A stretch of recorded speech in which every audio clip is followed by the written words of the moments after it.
सबको everybody would get a chance, please. जनाब speaker, मैं आपका इंतहाई मशकूर हूँ कि आपने आज एक अहम मौके पे मुझे मौका दिया कि मैं ख्यालात का इज़हार कर सकूँ।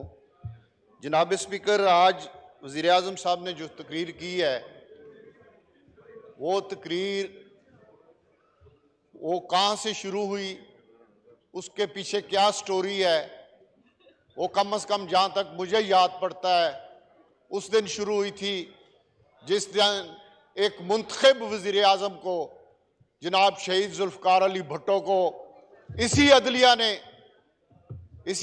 के जजों ने 109 के, जिसमें आज तक ना पहले किसी को सजा हुई ना उसके बाद आज तक किसी को सजा हुई, सिर्फ एक शख्स को सजा हुई और इस अदलिया ने दी और उसका नाम है जुल्फ़कार अली भुट्टो।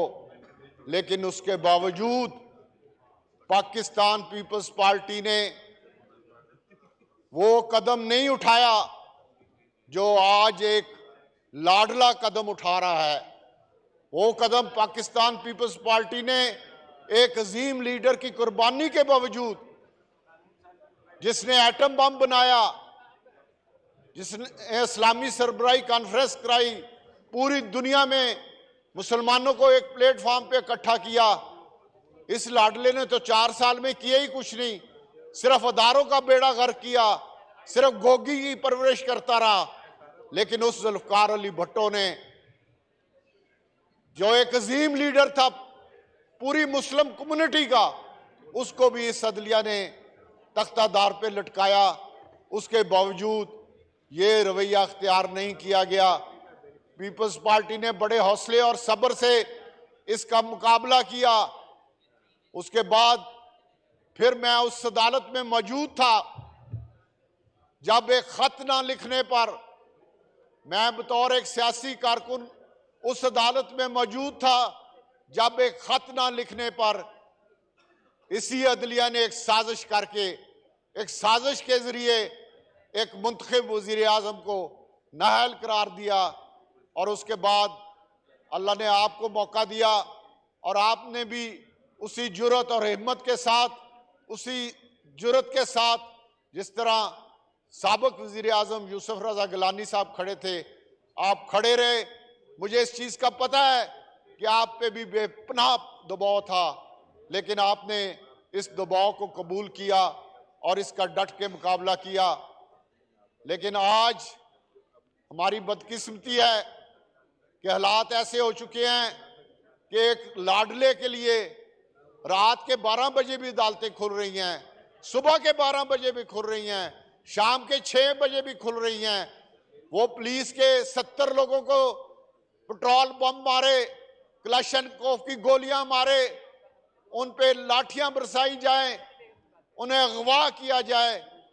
लेकिन बदकिस्मती है हमारी कि आज अदालतें, जो एक आदमी को साल लगते हैं, कई साल जमानत के लिए, उसकी जमानतें दिन में 12-12, 14-14 जमानतें हो रही हैं।